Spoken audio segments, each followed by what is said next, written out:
Detroit Lions quarterback Matthew Stafford should not finish Sunday's game at New Orleans.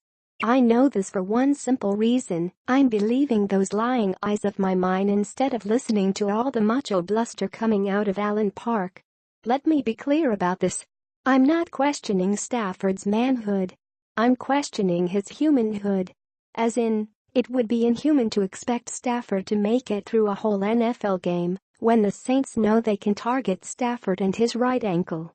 If you saw Sunday's game against the Carolina Panthers, you saw the kind of pain Stafford was in and how it got progressively worse. In the final 2 drives, he was barely able to plant his right foot. More Detroit Lions news: winning the turnover battle key versus New Orleans Saints. Pressure on Cooter, Stafford to fix Detroit Lions offense. Fans cheer for the Detroit Lions during the first half. Fans cheer for the Detroit Lions during the first half against the Carolina Panthers at Ford Field in Detroit, Sunday, October 8, 2017. John Fuhand, Detroit Free Press. Full screen. Fans cheer for the Detroit Lions during the first half. 1 of 79. Lions quarterback Matthew Stafford looks for a receiver. Lions lineman Ashen Robinson, 91, and Anthony Zettel. Matt Prater attempts an extra point in the fourth quarter. Lions running back Amir Abdullah runs the ball in. Lions Jared Davis, 40, celebrates after making a. Lions Jared Davis, 40, and Glover Quinn tackle them. Lions Marvin Jones Jr. makes a catch against Panthers. Matthew Stafford calls a play in the huddle in the. October 8, 2017. Detroit, USA. Detroit Lions cheerleaders. Detroit Lions cheerleaders perform in the first half. Golden Tate makes a catch against Mike Adams in the. Darren Fells tries to corral a Matthew Stafford fumble. Lions tight end Eric Ebron and quarterback Matthew. Carolina Panthers quarterback Cam Newton runs off them. Lions receiver Golden Tate is stopped by the Carolina. Matthew Stafford passes in the second half of the Lions. Akeem Spence sacks Cam Newton in the third quarter. Akeem Spence sacks Cam Newton in the third quarter. Carolina Panthers Cam Newton runs against the Detroit. Golden Tate tries to evade Shaq Thompson in the third. Golden Tate tries to evade Shaq Thompson in the third. Matthew Stafford calls a play in the first quarter. Matthew Stafford is pressured in the Lions' 27-24 loss. Carolina Panthers WR Devin Funchess celebrates his. Tavon Wilson misses the tackle against Jonathan Stewart. Detroit Lions defenders stop Jonathan Stewart in the. Darius Slay tackles Russell Shepard in the first quarter. Darius Slay tackles Russell Shepard in the first quarter. Glover Quinn tries to stop Jonathan Stewart in the first. Fans cheer for the Detroit Lions during the first half. Amir Abdullah is face masked by Thomas Davis in the. Matthew Stafford walks to the sideline after being. The Lions defense tackles Jonathan Stewart in the first. Panthers quarterback Cam Newton looks to pass in the. Haloti Ngata celebrates after sucking Cam Newton in. Tavon Wilson tackles Kelvin Benjamin in the first half. Zach Zenner runs in the first half of the Lions' 27-24. Zach Zenner runs in the first half of the Lions' 27-24. Matthew Stafford runs a play during the first half. Ed Dixon makes a catch in front of Miles Killebrew. Eric Ebron makes a catch in the fourth quarter of the. Matthew Stafford passes in the first half of the Lions. Jamal Agnew returns a kick in the first half of the. Panthers kicker Graham Gano attempts an extra point. Lions safety Miles Killebrew tries to stop Panthers. Lions defensive end Jeremiah Valoga tries to stop. Devin Funchess makes a catch against Quandre Diggs. Gabriel Fratelli of Belleville, left, plays football. Lions Jared Davis, 40, in the first half of the Lions. Lions receiver Golden Tate lies on the field after. Lions Akeem Spence, 97, celebrates a stop in the fourth. Lions Ashen Robinson, left, and Akeem Spence, center. George Johnson Jr. tries to tackle Jonathan Stewart. Jamal Agnew, 39, returns a punt in the first half of. Lions receiver Marvin Jones Jr. lines up against James. Theo Riddick is tackled by Luke Kuechly in the fourth. Golden Tate is tackled by Luke Kuechly in the fourth. Lions fans cheer for the team in the first half of Detroit Lions fans cheer in the first half of the 27-24. Panthers receiver Devin Funchess, Farmington Hills. Lions running back Zach Zenner scores a 1-yard touchdown. The Detroit Lions celebrate a 1-yard touchdown by running. Lions Glover Quinn defends the Carolina Panthers Kevin. Lions punter Jeff Locke punts in the first half against Lions Amir Abdullah runs by the Carolina Panthers. Lions Ezekiel Ansah tackles the Carolina Panthers. Carolina Panthers cornerback Darryl Worley deflects. Carolina Panthers quarterback Cam Newton warms up prior.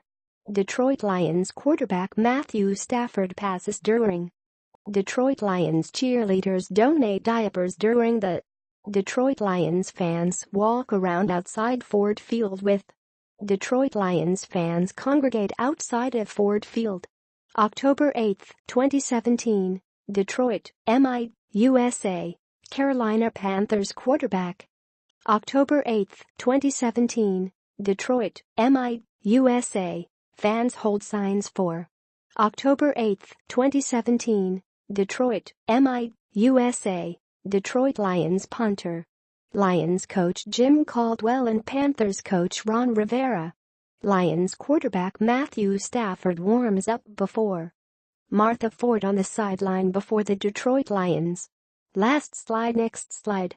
Stafford has had 2 days of full practice, but he limped noticeably Wednesday during the few minutes of drills reporters could see. On Thursday, the Lions hid Stafford in plain sight by having him practice so far away from reporters it was hard to judge whether he was limping or had legs or a head. Is Stafford a tough guy? Yeah, he's plenty tough.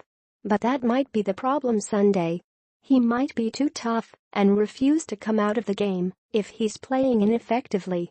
This is the reason I'm saying Stafford should not finish the game, because it's going to be almost impossible for coach Jim Caldwell to bench Stafford for any reason after he made the mistake of embarrassing Stafford with a benching in 2015. I wanted to know how Caldwell plans to monitor Stafford's pain Sunday and how much it might affect the quality of his play. So I asked Caldwell about how he, not a doctor, plans to assess how Stafford's health status affects his performance throughout the game. Caldwell tried to hide behind the doctor's white coat. You don't know what you're talking about in that regard when you say, it's not a doctor's decision. It's a coaching decision, Caldwell told me.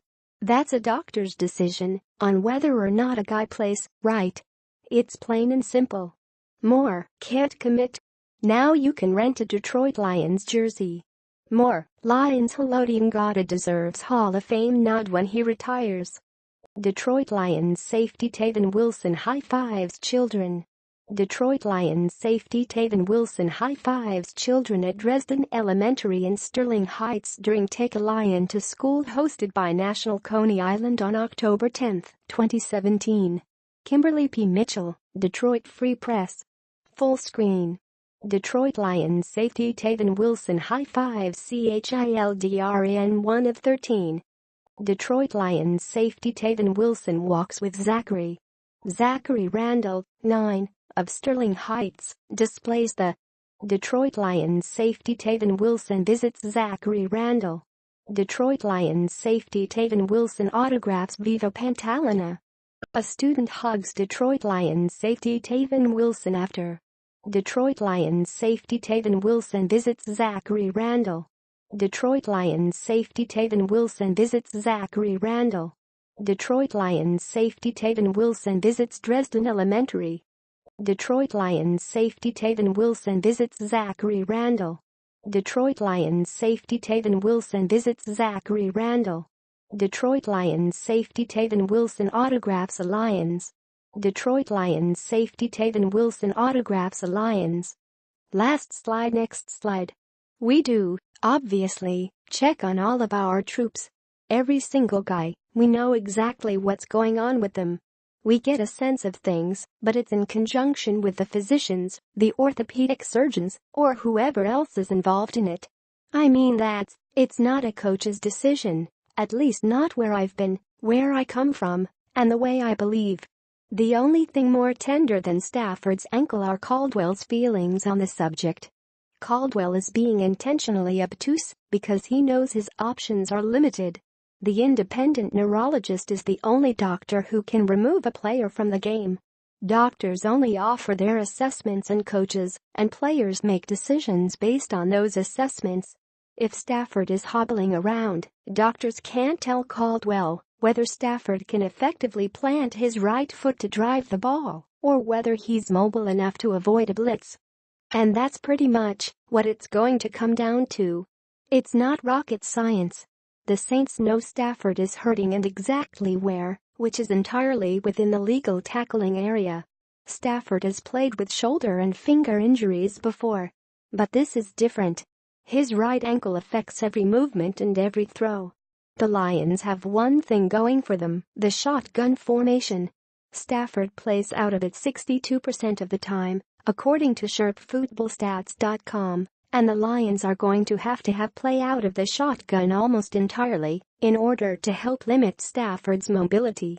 The shotgun also means a limited run game, in the traditional sense.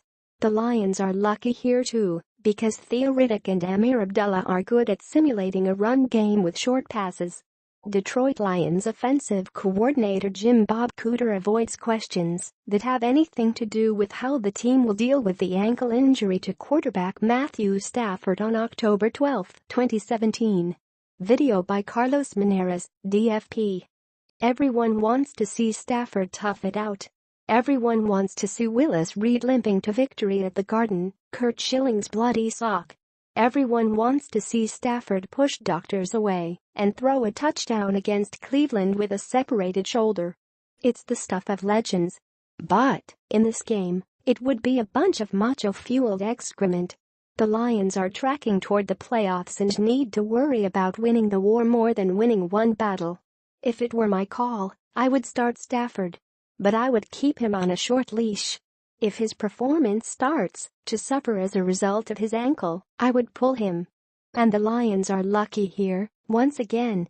The offense has been functioning well in a complementary role that has relied more on conservative play calling than Stafford's big arm.